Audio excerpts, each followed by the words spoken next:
ಕ್ಷೇತ್ರದಲ್ಲಿ ಬೆಂಕಿಗೆ ಹಣ್ಣಿನ ಗಿಡ ನಾಶ.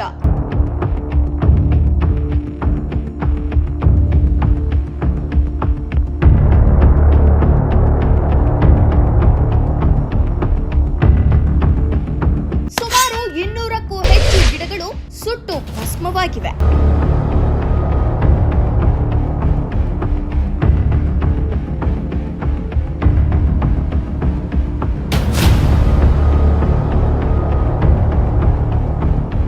ಚಳ್ಳಕೆರೆ ತಾಲೂಕಿನ ನಾಯಕನಹಟ್ಟಿ ಎನ್ ಮಹದೇವಪುರ ತೋಟಗಾರಿಕಾ ಕ್ಷೇತ್ರದಲ್ಲಿ 200ಕ್ಕೂ ಹೆಚ್ಚು ಹಣ್ಣಿನ ಗಿಡಗಳು ನಾಶವಾಗಿವೆ. ನಾಯಕನಹಟ್ಟಿ ಪಟ್ಟಣದಿಂದ 5 ಕಿಲೋಮೀಟರ್ ದೂರದಲ್ಲಿರುವ ತೋಟಗಾರಿಕಾ ಇಲಾಖೆಯ ಹಣ್ಣಿನ ಫಾರಂನಲ್ಲಿ ಬೆಂಕಿಯ ಅನಾಹುತ ಸಂಭವಿಸಿದೆ. ಹಣ್ಣಿನ ಫಾರಂ ಎಂದು ಕರೆಯಲಾಗಿರುವ ಇಲ್ಲಿನ ತೋಟಗಾರಿಕಾ ಕ್ಷೇತ್ರದಲ್ಲಿ ನಾನಾ ರೀತಿಯ ಹಣ್ಣಿನ ಗಿಡಗಳ ಪ್ರಾತ್ಯಕ್ಷಿತೆ ಮತ್ತು ಮಾರಾಟ ನಡೆಸಲಾಗುತ್ತಿದೆ. ಸುಮಾರು 300 ಎಕರೆ ಬೃಹತ್ ಪ್ರದೇಶದಲ್ಲಿರುವ ತೋಟಗಾರಿಕಾ ಕ್ಷೇತ್ರದಲ್ಲಿ ಬೆಂಕಿ ಕಾಣಿಸಿಕೊಂಡಿದೆ. ಒಣಗಿದ್ದ ಹುಲ್ಲಿಗೆ ಮೊದಲು ಬೆಂಕಿ ತಗುಲಿದೆ.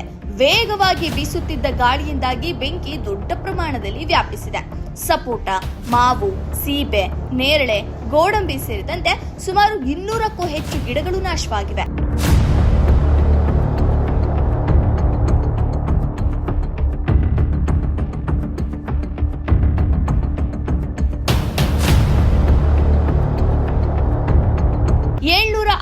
ಸಪೋಟ, 600 ನೇರಳೆ ಬಾರೆಹಣ್ಣು, 300 ಗೋಡಂಬಿ, 600 ಅಂಜೂರು ಗಿಡಗಳು ಫಸಲು ನೀಡುತ್ತಿದ್ದು, ಒಂದು ವಾರದ ಹಿಂದೆಯಷ್ಟೇ 3.5 ಲಕ್ಷ ರೂಪಾಯಿಗಳಿಗೆ ಸಪೋಟ ಫಲವನ್ನ ಹರಾಜು ಹಾಕಲಾಗಿತ್ತು. ಇದೀಗ ಬೆಂಕಿ ವ್ಯಾಪಿಸಿರುವ ಗಿಡಗಳು ಬಹುಪಾಲು ಸಪೋಟ ಗಿಡಗಳು ಆಗಿವೆ.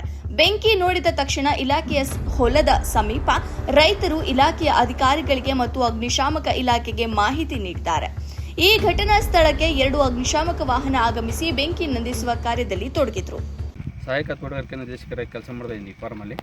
ನಾನು ಚಿತ್ರದುರ್ಗದಲ್ಲಿ ನಾಳೆ ಫ್ಲವರ್ ಶೋ ಇದೆ, ಅದು ಆ ಕೆಲಸ ಮಾಡ್ಕೊಂತ ಅಲ್ಲಿದ್ದೆ. ನಮ್ಮ ಕೆಲಸ ಮಾಡೋರು ಹುಡುಗ ತಿಳಿಸಿ ಫೋನ್ ಮಾಡಿ, ಸರ್ ಬೆಂಕಿ ಬಿದ್ದಿದೆ ಬನ್ನಿ ಅಂತೇಳಿ.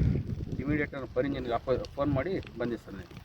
14 ಸಪೋಟ ಗಿಡ ಇದ್ದಾವೆ, 87 ಮಾವಿನ ಗಿಡ ಇದ್ದಾವೆ, 420 ನೇರಳೆ ಗಿಡ ಇದ್ದಾವೆ, 260 ಹುಣಸೆ ಗಿಡ ಇದಾವೆ ಸರ್.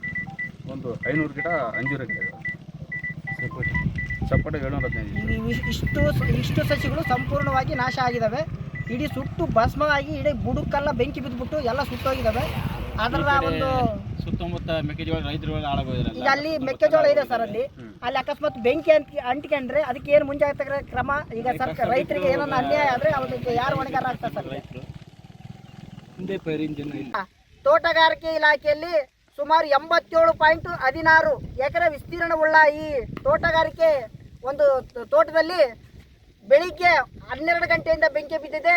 ಯಾವುದೇ ಅಧಿಕಾರಿಗಳಾಗಿರಲಿ ಯಾವುದೇ ಒಂದು ನಿರ್ಲಕ್ಷ್ಯತೆ ವಹಿಸಿ ಸಂಪೂರ್ಣವಾಗಿ ಸುಟ್ಟು ಭಸ್ಮವಾಗಿದೆ.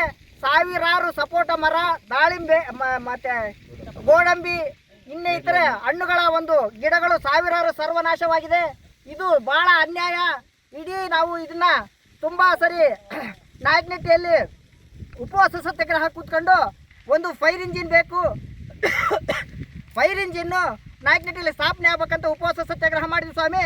ಇದು ನೇರವಾಗಿ ಎನ್ ವ ಗೋಪಾಲಕೃಷ್ಣ ಸಾಹೇಬ್ರಿಗೆ ಅವ್ರಿಗೆ ಹೇಳ್ತಾ ಇದ್ವಿ, ನೀವು ಅಧಿಕಾರ ವ್ಯಾಪ್ತಿಯಲ್ಲಿ ಬರ್ತಾ ಇದೆ ಸ್ವಾಮಿ ನಾಯಕನಹಟ್ಟಿ ಹೋಬಳಿ, ಇದನ್ನ ಯಾವುದೇ ಕಾರಣಕ್ಕೂ ಮರಿಬೇಡ್ರಿ.